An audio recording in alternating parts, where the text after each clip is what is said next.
Hello everyone, कैसे हो? उम्मीद करता हूँ कि सब मज़े में होंगे। दोस्तों, आप सभी लोग जानते हैं कि कैसे 14 तारीख से वीज़ा जो है वो ट्रांसफ़र करने का जो सरकार ने गुड अवसर दिया है आप लोगों की। आप खादिम लोग जो भी हैं या फिर डोमेस्टिक वर्कर में जितने भी काम करने वाले हैं या फिर शून में जितने भी काम करने वाले हैं जिनके अकाउंट ट्रांसफ़र नहीं हो रहे हैं, तो 14 तारीख से जो ये नियम को लागू कर दिया था और बहुत से लोगों ने इसका जो है वो फ़ायदा भी उठाया। तो इसमें बहुत बड़ी 3 शर्तें हैं। अगर वो 3 शर्तें आप मान लेते हैं तो आपका वीज़ा मैक्सिमम 10 मिनट के अंदर ट्रांसफ़र हो जाएगा, बिना किसी रुकावट के, बिना किसी भी देरी किए। तो इन तीनों चीज़ों में क्या आपको ज़रूरी चाहिए और दूसरा क्या है कि बहुत से लोग ट्रांसफ़र कर रहे हैं कि हमें किस कैटेगरी में ट्रांसफ़र करना चाहिए और कौन-सी कैटेगरी में हमारा वीज़ा सही रहेगा और होगा या ट्रांसफ़र नहीं होगा। तो दोस्तों, वीडियो को लास्ट तक ज़रूर देखना और मेरे यूट्यूब चैनल पर अगर पहली बार आए हो तो लाइक और सब्सक्राइब ज़रूर कर लेना।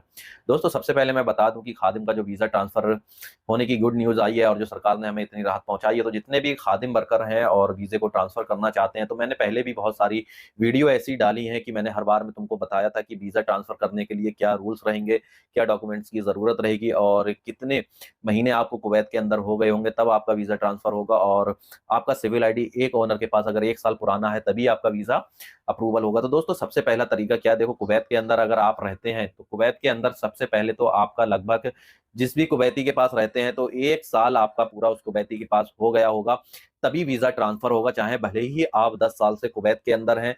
जैसे एग्जांपल के तौर पे मैं बता दूं, अगर आज के दिन आपने अपना इकामा ट्रांसफर कर लिया और आपको 10 साल कुवैत के अंदर हो गए और आपने खादिम में वीजा ट्रांसफर कर लिया और आप कल दूसरी जगह शोन में ट्रांसफर करना चाहते हैं तो नहीं होगा। मैक्सिमम जो आपका सिविल आईडी है वो कुवैती के पास लगभग 1 साल हो गया होगा तभी इकामा आपका रिन्यूअल होगा शोन में, वरना आपका इकामा ट्रांसफर नहीं होगा, चाहे आप 10 साल से हो या 15 साल से हो। दूसरी शर्त यह है कि जब आप मैन पावर में जाएँगे, अथॉरिटी जहाँ पे वीज़ा ट्रांसफ़र होता है या फिर जहाँ से वीज़ा हम अप्लाई करते हैं, तो दोस्तों सबसे पहले क्या है, आप अपने कुवैती को अपने साथ ले जाएँ।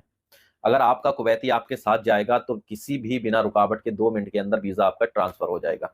जब आपका टोकन नंबर आएगा उसके बाद आपका 2 मिनट के अंदर वीज़ा ट्रांसफ़र हो जाएगा बिना किसी भी रुकावट के। दूसरा क्या है, उसमें आपका सिविल आईडी ज़रूरी होना है और आपका पासपोर्ट भी ज़रूरी लगना है। तीसरा क्या है, जो सामने वाला ट्रांसफ़र ले रहा है उसका भी सिविल आईडी डॉक्यूमेंट्स होना चाहिए। दोस्तों, अगर इतना आप क्लियर करके जाते हैं, कुवैती को साथ ले जाते हैं जो पुराना वाला है, तो आपका 2 मिनट के अंदर इकामा ट्रांसफ़र हो जाएगा। अब दोस्तों, बहुत से लोगों की इसमें ये बोल रहे हैं, मैसेज कर रहे हैं मेरे पास और कुछ लोगों के कमेंट्स भी आए हैं कि कौन-सी कैटेगरी का वीज़ा सही रहेगा। तो दोस्तों, अगर आप कहीं भी ट्रांसफ़र करा रहे हैं, तो सबसे पहले तो अगर आप सून हाल ही के वीज़े में ट्रांसफ़र कराते हैं, तो आपका बहुत ही ज़्यादा बेहतर रहेगा, क्योंकि सून हाल ही का वीज़ा ऐसा है कि अदरवाइज़ आप जहाँ भी ट्रांसफ़र ले रहे हैं और आपको वहाँ पे काम पसंद नहीं आया, तो आप ईज़िली दूसरी जगह पे ट्रांसफ़र ले लेंगे। क्योंकि ये जो सून से खादिम और खादिम से शोन में जो ये गुड न्यूज़ मिली है और ये जो कानून आया है, ये सिर्फ़ 2 महीने के लिए है। 2 महीने के बाद ये खत्म हो जाएगा। अगर आप अपना खादिम वीज़ा मुबारक अल कबीर में ट्रांसफ़र करा देते हैं, प्रोजेक्ट स्मॉल जो प्रोजेक्ट वीज़ा है उसमें ट्रांसफ़र करा देते हैं और जो गनम वीज़ा है उसमें ट्रांसफ़र करा देते हैं या फिर एग्रीकल्चर वीज़े में ट्रांसफ़र करा देते हैं। तो दोस्तों, इनमें क्या है, इसमें बहुत समय तक वेट करना पड़ता है। जैसे 3 साल आपको फिर मुबारक कबीर में प्रोजेक्ट वीज़ा तो जल्दी ट्रांसफ़र ही नहीं होता है। लेकिन मुबारक कबीर जो वीज़ा है तो उसमें आपको क्या है, 3 साल वेट करना पड़ेगा, उसके बाद ही दोबारा मुबारक कबीर से मुबारक कबीर में ट्रांसफ़र होगा। लेकिन सोन हाली वीज़े में अगर आप ट्रांसफ़र ले लेते हो दोस्तों, तो सोन हाली वीज़ा विथिन 3 मंथ्स के बाद कभी भी आप उसको ट्रांसफ़र कर सकते हैं और शून हाली वीज़ा जिन लोगों के पास है वो अच्छा पैसा भी कमाते हैं और दूसरा क्या है कि उनको ट्रांसफ़र लेने में कोई भी दिक्कत नहीं होती है। लेकिन दोस्तों, इसमें आपको पर ईयर 10 केडी पे करना पड़ेगा और दूसरा क्या है, अभी जब ये कानून खत्म हो जाएगा तो सून का जो कानून आया था कि अगर नेक्स्ट टाइम आप कहीं भी ट्रांसफ़र करेंगे तो आपको 300 केडी पे करना पड़ेगा ट्रांसफ़र करने के लिए। ये जो है वो फ़ीस हैगी गवर्नमेंट सरकार की।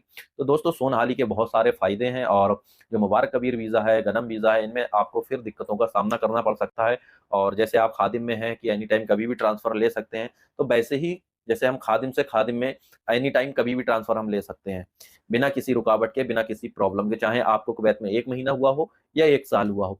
तो सोन का सेम वही सिस्टम है कि आप 3 महीने के बाद कभी भी उसको ट्रांसफ़र कर सकते हैं दोस्तों। तो आई होप कि ये वीडियो आपको पसंद आई होगी दोस्तों। अगर पसंद आई हो, तो अपने दोस्तों में शेयर ज़रूर कर देना और हमारे यूट्यूब चैनल को लाइक, सब्सक्राइब करके अपने दोस्तों में ज़रूर